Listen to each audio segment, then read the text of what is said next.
Estás frente a un ataúd. La sala está en silencio. La respiración se apaga en murmullos.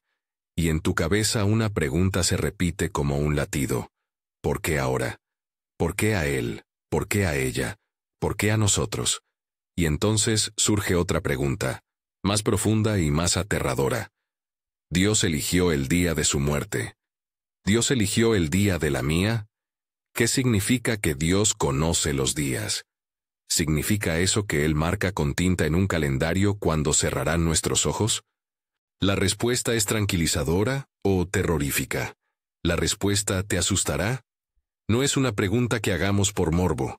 La hacemos desde la carne, desde la pérdida, desde el asombro, desde la impotencia de quien mira un reloj y no entiende por qué dejó de correr. La Biblia, sin tapujos, entra en este territorio. Nos dice cosas que hieren y nos consuelan. Nos dice que Dios conoce nuestras etapas y nos llama a vivir. Hoy quiero caminar contigo por esa tensión. Sí, Dios conoce los días. No, eso no es excusa para el fatalismo. Sí, hay muertes que el texto bíblico presenta como juicio. Y sí, también hay misericordias que retrasan la muerte para un propósito. Si te toca de cerca, escribe ¿por qué? En los comentarios y quédate conmigo mientras profundizamos. El Salmo 139 lanza la primera piedra en este terreno. Habla de un Dios que nos conoce desde antes de existir y que, en sus manos, nuestros días tienen forma y sentido. Dice, en resumen, que todos los días están escritos en tu libro. Salmo 139:16. Ese lenguaje no es una matemática fría, es una imagen de soberanía y cuidado. No se trata de un contador impersonal que aprieta un botón cuando llega la cifra, sino de un autor que conoce la trama de la vida, que ha visto el contorno desde el principio. Cuando comprendemos esto, algo cambia en nuestra forma de caminar. Hay reverencia, hay responsabilidad, hay un peso sagrado en cada decisión. Tus días están numerados, no para oprimirte, sino para recordarte que no vives en una serie infinita de repeticiones sin sentido. Pero aquí viene la primera tensión. Conocer no es necesariamente lo mismo que causar. Dios ver anticipadamente algo no implica que Él lo provoque como quien ajusta una marioneta. La Escritura muestra a un Dios que en su sabiduría dispone, pero también que permite el libre actuar humano, que a veces ordena y otras veces permite. Romanos 8:28 afirma que todas las cosas ayudan a bien a los que aman a Dios, pero no nos entrega una fórmula que explique cada accidente, cada dolor, cada decisión absurda que rompe familias. Esa tensión entre la providencia divina y la libertad humana es una cuerda que debemos tensar con cuidado. Si la soltamos hacia el fatalismo, destruimos la responsabilidad. Si la tensamos hacia la autonomía humana absoluta, negamos la soberanía que sana. Pensemos en ejemplos bíblicos donde la muerte aparece envuelta en propósito. Moisés muere después de haber completado su tarea. Guió a Israel, vio la tierra prometida desde lejos, y su final llega con cierta culminación de un ciclo. Deuteronomio 34. David, con sus luces y sombras, muere viejo, dejando una herencia compleja pero cumplida. Esteban es apedreado y se convierte en el primer mártir cristiano público. Su muerte tiene el sello de testimonio, de cumplimiento de la promesa del Evangelio, en la expansión de la Iglesia. Hechos 7. Jesús muere en la cruz, pero su muerte es el centro del propósito redentor. Él habla de entregar su vida, y de que nadie se la quita, sino que Él la da voluntariamente. Pablo en sus cartas habla de la muerte como paso de entrega. He peleado la buena batalla, he terminado la carrera, he guardado la fe.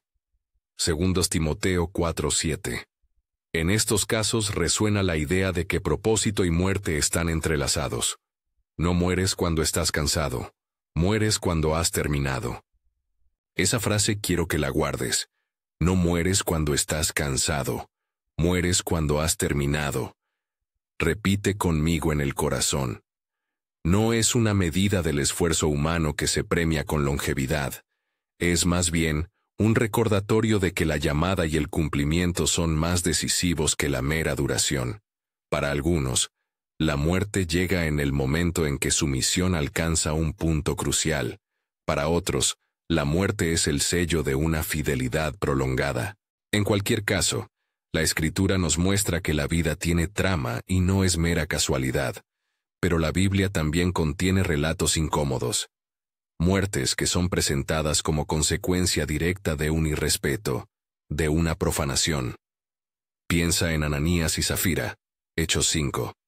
Mintieron al Espíritu y el texto registra la gravedad del acto y la respuesta divina. Usa tocó el arca en un momento que la tradición presenta como irreverente, y fue golpeado. Tunta Samuel 6. Nadab y Abiú ofrecieron fuego extraño delante del Señor, y consumió el fuego su vida. Levítico 10. Judas se quita la vida tras traicionar a Jesús. Estos pasajes no son fáciles, son textos que confrontan sobre la santidad, la seriedad de la presencia de Dios y la realidad del juicio. Es crucial que los tratemos con cuidadosa responsabilidad pastoral. No podemos usar estas historias para sostener una teología simplista que diga que todo sufrimiento o muerte es castigo directo. A menudo, en la Biblia, el juicio tiene un contexto, una comunidad, una relación, una profanación pública. Además, el texto bíblico no es un catálogo de reglas de causa y efecto, sino una historia de revelación progresiva que nos enseña sobre el carácter de Dios y la gravedad del pecado. Entonces, ¿Dios elige la fecha de la muerte? En algunos casos bíblicos, sí. La narrativa presenta la acción de Dios como determinante. Jesús anunció cuándo iba a ser entregado. Algunos profetas hablaron de tiempos fijos. El final de ciertos reyes fue presentado como decretado por Dios. En otros relatos, la muerte se presenta como consecuencia humana o judicial. En otros más, como misterio que no podemos desentrañar. La teología equilibrada dice, Dios es soberano y conoce los límites de nuestras vidas. Pero Él no es la causa automática de todo mal humano. Hay una distinción entre lo que Dios ordena y lo que permite. Confundir esas dos categorías conduce a dos errores graves: el fatalismo servil o la injusticia de culpar a las víctimas. Quisiera ahora detenerme en un caso que trae esperanza: la extensión de años por la plegaria y la misericordia de Dios.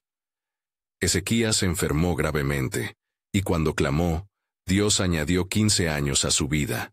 Isaías 38. Ese relato es un faro para quienes han vivido una segunda oportunidad. Hay momentos en los que Dios concede más tiempo, no para la comodidad o el orgullo, sino para cumplir propósito, para llevar a cabo arrepentimiento o servicio. La lección pastoral aquí es doble. Primero, agradece la misericordia. Segundo, no desperdicies el tiempo añadido. La historia de Ezequías también nos muestra que el tiempo añadido puede traer tentación. Después de su curación, Ezequías se exaltó y perdió algo de su humildad. Que eso no sea nuestra historia. Si Dios nos concede días más, que sean para servir, no para jactancia. Y existen, por desgracia, muertes que parecen no tener sentido. Job es el gran compañero de los que sufren sin explicación. Su conversación con Dios termina en una revelación humilde. Job reconoce que había oído de Dios con el oído, pero ahora sus ojos lo ven. Job 42:5. El llamado aquí no es a una resignación fría, sino a una confianza que admite misterio. Romanos 11:33 lo anuncia con reverencia. Oh profundidad de las riquezas de la sabiduría y del conocimiento de Dios. Cuán insondables son sus juicios e impredecables sus caminos. Hay dolores que no se resuelven en este mundo, pero la Escritura nos promete una consumación donde el dolor será borrado, donde no habrá llanto ni muerte. Apocalipsis 21:4. Esa esperanza nos sostiene en las noches sin respuesta. No debemos, sin embargo, convertir esa esperanza en una racionalización que apague la compasión. Cuando vemos a una familia destrozada por un accidente o por el suicidio de un ser querido, nuestras palabras deben ser menos un juicio y más una compañía. No es nuestro lugar señalar con dedo o decir que fue merecido, o que era su tiempo como una frase hueca. Más bien, nuestro deber pastoral es llorar con los que lloran, ofrecer explicación bíblica con humildad y poner el misterio de la soberanía de Dios en diálogo con la responsabilidad humana y la gracia que sostiene. Vayamos ahora a las implicaciones prácticas. Si en verdad, como dice el Salmo, tus días están numerados, entonces la pregunta inevitable es, ¿cómo vivirás hoy? El Salmo 90:12 nos exige sabiduría. Enséñanos de tal modo a contar nuestros días, que traigamos al corazón sabiduría. Salmo 90:12. Esta no es una invitación a calcular fechas, es una llamada a valorar el tiempo. No cuentes simplemente los días como quien cuenta monedas. Haz que tus días cuenten. Repite esto hasta que te cale. Haz que tus días cuenten. ¿Cuáles son las aplicaciones concretas de esa verdad? Primer lugar, reconciliación. ¿A quién necesitas pedir perdón? ¿Con quién necesitas reparar una relación? Las muertes repentinas no dan tiempo para decir, lo siento. Segundo, misión. Si la vida tiene propósito, hay urgencia en el testimonio. No dejes para mañana lo que el Evangelio te pide hoy. Tercero, santidad práctica. Vivir en reverencia no es una estadística. Es caminar en integridad. No porque la santidad garantice una larga vida, sino porque la santidad nos prepara para presentarnos ante Dios en cualquier momento. Cuarto, gratitud y uso sabio del tiempo añadido.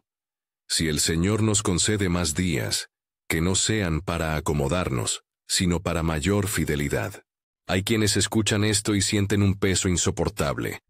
¿Y si Dios decidió que me quedo poco tiempo?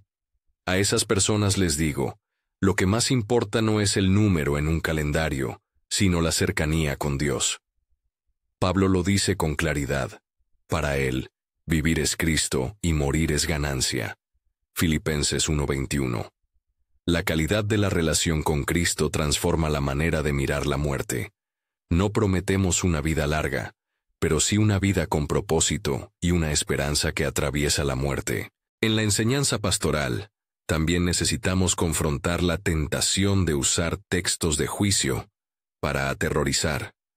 Las historias de Ananías y Zafira, Usa o Nadab y Abiú subrayan que la presencia de Dios no es un juego. Pero su uso indebido puede crear una teología del terror, donde cada pérdida es interpretada como sanción moral. No, queridos. La Escritura usa estos relatos para mostrarnos la santidad de Dios y la seriedad del pecado, pero también para llevarnos al arrepentimiento. No son ejemplos para que nosotros coloquemos el dedo, son advertencias que nos llaman a la humildad. Permíteme hacer una distinción pastoral crucial. Hay diferencias entre la muerte como decreto soberano, la muerte como consecuencia del pecado humano, y la muerte como misterio. Tres categorías que a menudo se solapan en la vida real. Por eso no podemos reducir cada historia a una sola casilla. Hay muertes que la Escritura presenta como cumplimiento de un propósito divino. Hay muertes que nacen de decisiones libres y destructivas, y hay muertes que siguen siendo inexplicables hasta que Dios mismo nos dé luz. Mantener estas categorías nos protege de caer en juicio apresurado o en un fatalismo paralizante. Volvamos por un momento a la tensión entre soberanía y libertad con un ejemplo contemporáneo. Un joven que toma la carretera en estado de ebriedad y sufre un accidente fatal. ¿Qué decir? Desde la soberanía afirmamos que Dios conoce los días. Desde la responsabilidad humana, afirmamos que las decisiones tienen consecuencias. La compasión exige que acompañemos a la familia, que no la culpabilicemos públicamente por motivos teológicos, pero también que hagamos un llamado claro a la responsabilidad personal y comunitaria que prevenga semejantes tragedias. La teología pastoral evita tanto el juicio legalista como la simple aceptación de todo como voluntad de Dios. Hay otro matiz que debemos abordar: la idea del retraso o aplazamiento de la muerte por misericordia. Cuando Dios concede años más, como hizo con Ezequías, lo hace por un propósito misericordioso. Pero esa misericordia exige respuesta. Si Dios nos da más tiempo, la pregunta es ¿para qué? ¿Para orgullo o para servicio? ¿Para indulgencia o para fidelidad? A veces, la segunda oportunidad es la más peligrosa porque puede anestesiar la pasión por Dios. Por eso el llamado bíblico es a la conversión continua. Arrepentimiento que no se agota. Hablemos ahora de consuelo. ¿Qué decimos a quienes están en duelo y sienten que todo ha sido azaroso o injusto? Les diré esto con toda ternura pastoral. Dios conoce. Él sufre con vosotros, y la promesa última es la restauración. Salmo 116:15 nos da una palabra breve pero profunda. Preciosa es a los ojos de Jehová la muerte de sus santos. Salmo 116:15. Esa frase no banaliza el dolor, lo enmarca en un horizonte más grande. Y Apocalipsis 21:4 nos asegura un día donde Dios enjugará toda lágrima, y no habrá muerte ni llanto. Esta esperanza no evita el proceso del duelo, pero lo sostiene. También debemos recordar que hay muertes que han sido la semilla de nueva vida. La muerte de Esteban no fue el final de la iglesia. Fue el inicio de la expansión del Evangelio hacia Samaria y más allá. La muerte de Jesús, que parecía derrota, fue victoria. Hay tragedias que Dios vira en redención, pero esa transformación no justifica el dolor, ni lo minimiza. Simplemente nos recuerda que la historia no termina en la tumba.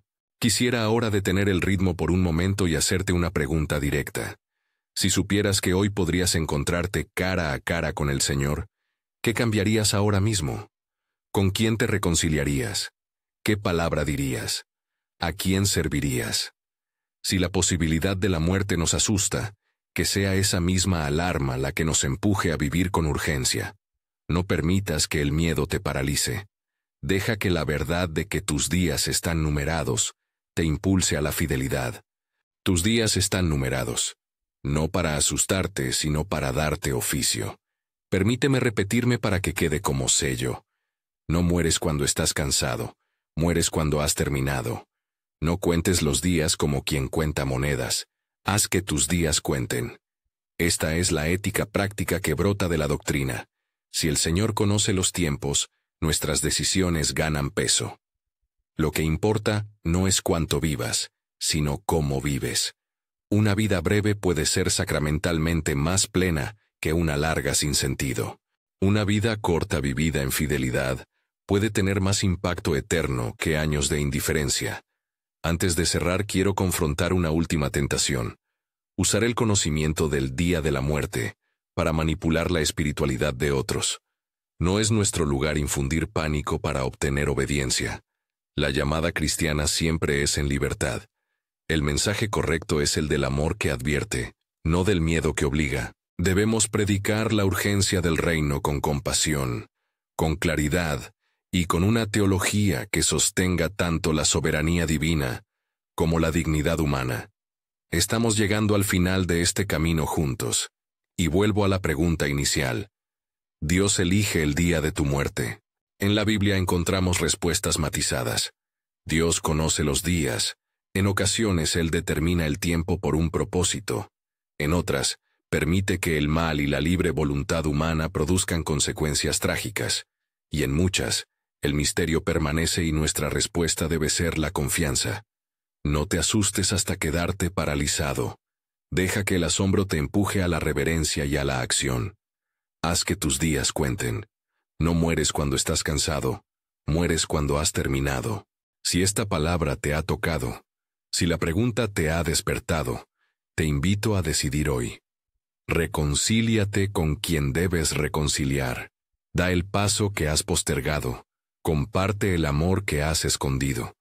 Y si necesitas acompañamiento, busca a tu pastor o a una comunidad cristiana que camine contigo en este dolor. No estás solo. Antes de despedirnos, Elevemos una breve súplica al Señor. Padre, gracias porque conoces nuestros días y nos amas en medio del misterio. Danos sabiduría para contar nuestros días. Calma a los que lloran. Levanta a los que se sienten perdidos. Concédenos valentía para vivir con propósito y humildad, para aceptar tu soberanía sin perder la compasión por los demás. Si agracias tiempo, que sea para servirte a ti y a nuestros hermanos. En tus manos encomendamos nuestras vidas y nuestras muertes. Amén. Si esta reflexión ha sido de ayuda, comparte este mensaje con alguien que lo necesite, y suscríbete para más enseñanzas que confortan y desafían.